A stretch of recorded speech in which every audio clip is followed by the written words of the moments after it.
I felt an overwhelming need to understand why juries were finding innocent people guilty of not filing a tax return when there was no law requiring them to do so.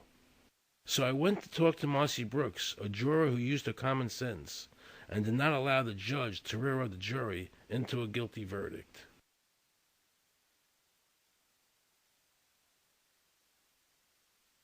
He was being tried for 4 counts of not filing his income tax.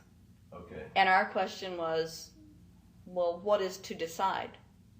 Either he did or he didn't. It never occurred to us that he might actually be innocent while at the same time not filing. In the federal government, it is not a felony not to file taxes. Finally, they said, okay, if we're going to get this guy, we're going to have to put it in the state. They called up the IRS agent, Agent Craner. Craner? Yeah. Robert Craner? Mm-hmm. This is Ken Doherty. He's also an investigator with the Illinois Department of Revenue. This is a request for a copy of the delegation of authority order. Right, and I talked to my boss about that, and he said that my badge is that. Badge is the authority. I thought it had to be in writing. The last question that the defense asked him was, did you write any of this down? And Agent Craner looked right at him and right at us, and he said, I never wrote anything down. And yet when we saw the video, there he was, writing notes, you know. And so I'm thinking, okay, at this point, the judge is supposed to say, Agent Craner, it is clear that you have committed perjury. It wasn't even noticed. It finally came to the climax. Mr. Harrell looked right at the prosecutor, and he said, I will tell you the same thing I have told over and over again to government officials.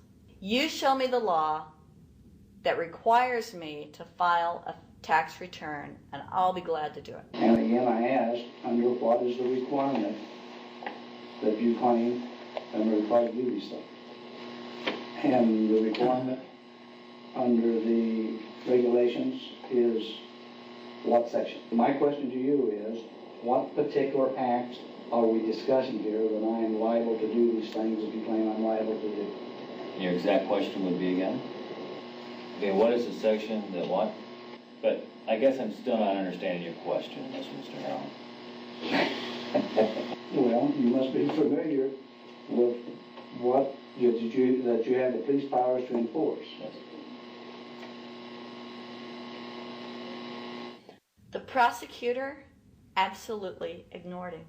And he started slandering Mr. Harrell.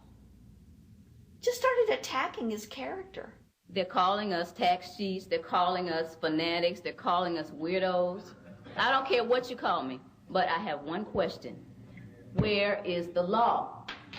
Show me the law. They can't let this turn into a rational debate, because if they do, they lose it.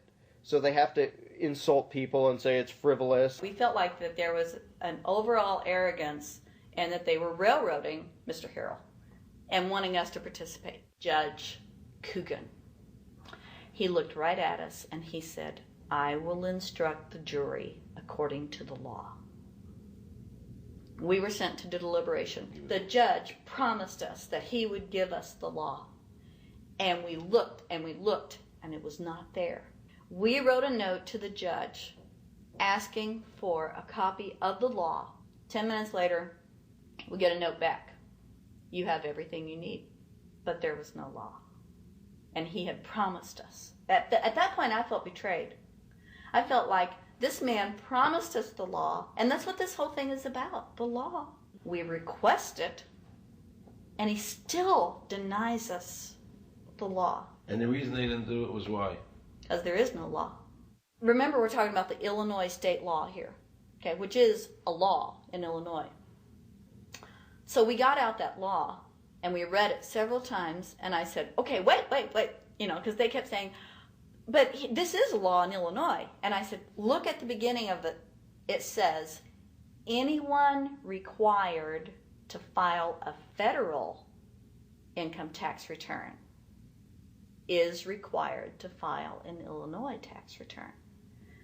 I said, if it is true that he's not required to file a federal return, then that nullifies the Illinois law. Two people, they kept saying, but he's going to get by with it. And I said, what is he getting by with but his rights? If there is no law, he's not breaking a law. He's just standing on his rights. Are we going to deny him that? That's when this one juror sat back and kind of rolled his eyes and he said, you mean we don't have to pay taxes?